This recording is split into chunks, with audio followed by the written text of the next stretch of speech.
So I went to Palestine in the summer of 2008, and I went with this group. Actually, it's a program called Birthright Unplugged. It's run and organized by two women, and one of them is a Hampshire alum.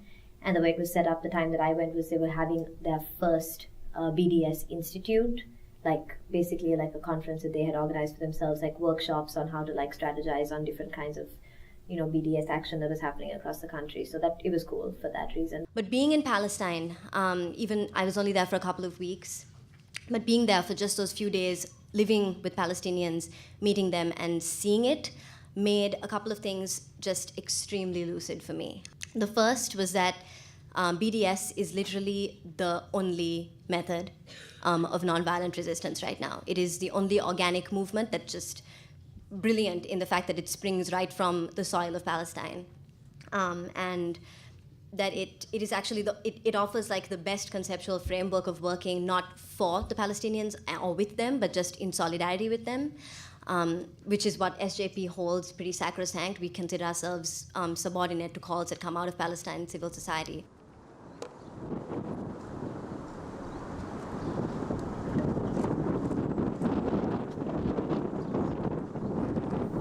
Palestinian civil society, over 170 organizations, put out a call for boycott, divestment, and sanctions until Israel has met three demands, basically. The state of Israel must stop its illegal expansion into the West Bank, and it must stop its illegal military occupation of the West Bank and Gaza Strip.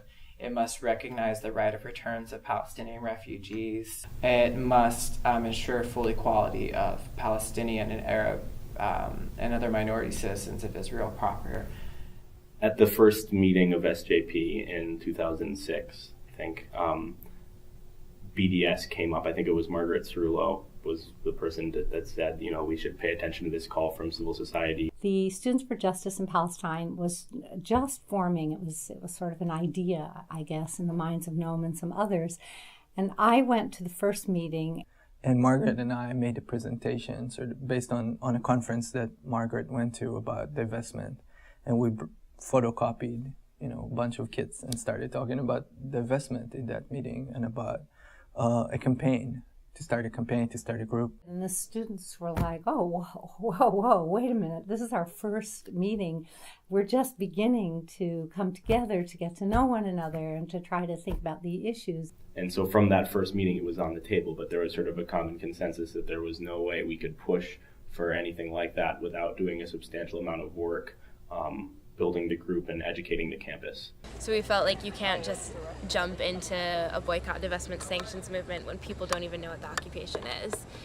So we felt like we really, really needed an educational campaign on campus, which is what all of the film screenings were about.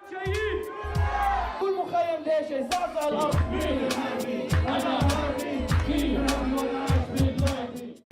would make these zines and things and put them in bathrooms on campus.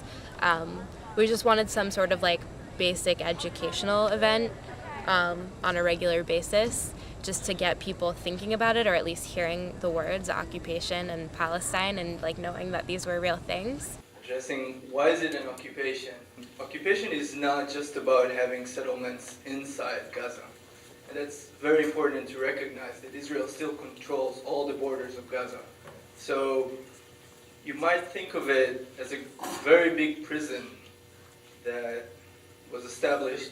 All the people were locked inside by a certain occupier or prison guard, and then they took the keys, locked everybody in, and just left them there.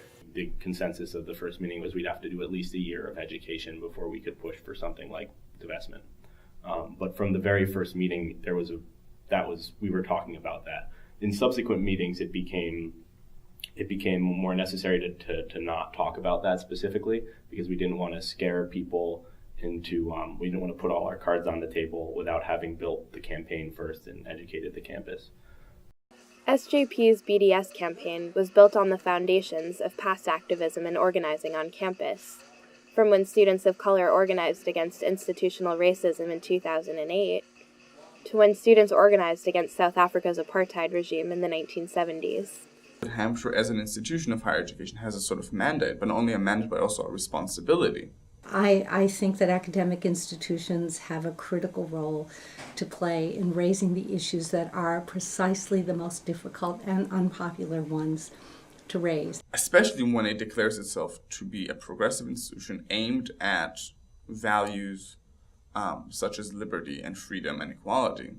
Hampshire was the first college to divest from South Africa apartheid, so we have this historical legacy to live up to and to build off of. I was actually interviewed for my job at Hampshire on a picket line outside the library where the faculty were all picketing in support of students who'd occupied a building in calling for the college to divest from South Africa.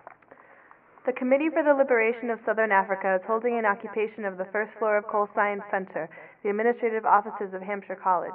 We have exhausted all the established channels within the system in our divestiture campaign, and we feel it is necessary that as serious an act as occupation be taken. Out of one of the takeovers, which I don't know if you have this, but you should know, the divestment from South Africa came through SOURCE students organizing. SOURCE is students of underrepresented cultures and ethnicities on campus. Essentially, it's an umbrella term for the students of color and international students. A group of students of color and international students on campus got together, and after a buildup of a lot of just racist incidents happening on campus, decided that it was time to have action, like big, large-scale mass organizing action. And we organized a week of teach-ins and workshops and guerrilla theater about issues of racism and oppression on this campus, and gave the administration a list of demands that we asked of them in order to make the college more anti-racist, more anti-oppressive. And at the end of the week, we gave the demands to them on Monday. The next Monday, we held a walkout because those demands were not met. I wish that there had been a more official and consistent and public acknowledgement of the role that Action Awareness Week did play in producing a supportive climate for divestment. The specific demands that came out of Action Awareness Week recognized things that were happening within the school that directly needed to be talked about and addressed immediately, but also recognized that the school operates and exists within a larger context and a larger framework that's not just the US, but is really, the whole world. It was our issue. It wasn't our issue. SJP had already been working on it, and I think it's felt to a lot of people that it just sort of got lumped in with our stuff. 14, almost done. Keeping Hampshire's policy on socially responsible investing in mind, we demand that the school divest from Israel and dissolve all financial ties that help or support the occupation in any way. In the end, divestment came on the list. I don't know, I just think it was there because of what was there in the past. A lot of Action Awareness Week were about the demands that weren't met.